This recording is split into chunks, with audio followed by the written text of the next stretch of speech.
Breaking news చూస్తున్నాం. CM Revanth Reddy నేడు ఢిల్లీకి వెళ్లనున్నారు. ఏఐసీసీ హైకమాండ్ తో భేటీ కానున్నారు. బీసీలకు 42% రిజర్వేషన్ల అంశంపై సీరియస్ గా ఉన్న ప్రభుత్వం ఇప్పటికే మంత్రులతో సబ్ కమిటీ వేసింది. ఈ కమిటీ సమావేశంపై బీసీలకు 42% రిజర్వేషన్ల అంశంపై చర్చించింది. ఇక ఇదే అంశంపై సీఎం రేవంత్ న్యాయ నిపుణులతో భేటీ అయ్యే ఛాన్స్ ఉంది. ఈ పర్యటనలో భాగంగా రేపు బీహార్లో రాహుల్ గాంధీ పాదయాత్రలో సీఎం రేవంత్ పలువురు మంత్రులు పాల్గొనున్నారు.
బ్రేకింగ్ న్యూస్ చూస్తున్నాం. సీఎం రేవంత్ రెడ్డి నేడు ఢిల్లీకి వెళ్లనున్నారు. ఏఐసీసీ హైకమాండ్ తో భేటీ కానున్నారు.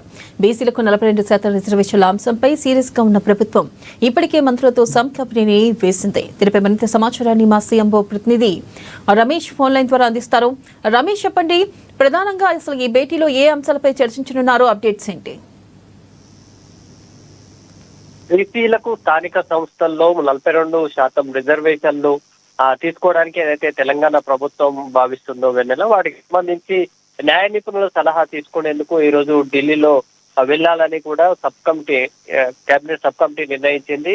జస్టిస్ సుదర్శన్ రెడ్డి అట్లాగే ఢిల్లీలో ఉన్నటువంటి ప్రముఖ న్యాయవాదులను కూడా కలిసి నిర్ణయం తీసుకోవాలని కూడా సబ్ కమిటీ నిర్ణయించింది. ఈ నేపథ్యంలో నేడు సీఎం రేవంత్ రెడ్డితో పాటు సబ్ కమిటీ సభ్యులుగా బట్టి విక్రమార్క, ఉత్తమ్ కుమార్ రెడ్డి, దుద్దిల శ్రీధర్ బాబు అట్లాగే పొన్నం ప్రభాకర్ కూడా ఈ రోజు ఢిల్లీకి వెళ్లేటువంటి అవకాశం ఉంది. న్యాయ నిపుణులను సలహా తీసుకోవడం, అట్లాగే కాంగ్రెస్ ఎంపీ అట్లాగే సుప్రీంకోర్టు న్యాయమూర్తి అభిషేక్ మను సింఘ్వి కూడా కలిసి ఆయన అభిప్రాయం కూడా తీసుకుంటారు. ఆ తర్వాత ఏదైతే రాహుల్ గాంధీ బీహార్ లో పాదయాత్ర చేస్తున్న నేపథ్యంలో రేపు బీహార్ పాదయాత్రలో సీఎం రేవంత్ రెడ్డితో పాటు రాహుల్ గాంధీ పాదయాత్రలో కూడా వీళ్ళంతా కలిసేటువంటి అవకాశం ఉంది. ఏదైతే ముఖ్యంగా బీసీ రిజర్వేషన్లకు సంబంధించి స్థానిక సంస్థల్లో ఇప్పటికీ రాష్ట్రపతి నిర్ణయం తీసుకోకపోవడం, అట్లాగే పార్లమెంట్ లో బిల్లు కూడా ఆమోదించని పక్షంలో న్యాయ నిపుణుల సలహా మేరకు ముందుకు వెళ్ళాలని ప్రభుత్వం నిర్ణయించింది. ఈ నేపథ్యంలో మరో 2 రోజుల్లో ఈ రోజు కలిసిన తర్వాత 22 లోపల పిసిసికి కూడా ఈ సభ్యులు కూడా సబ్ కమిటీ రిపోర్టు కూడా అందజేయనుంది వెన్నెల.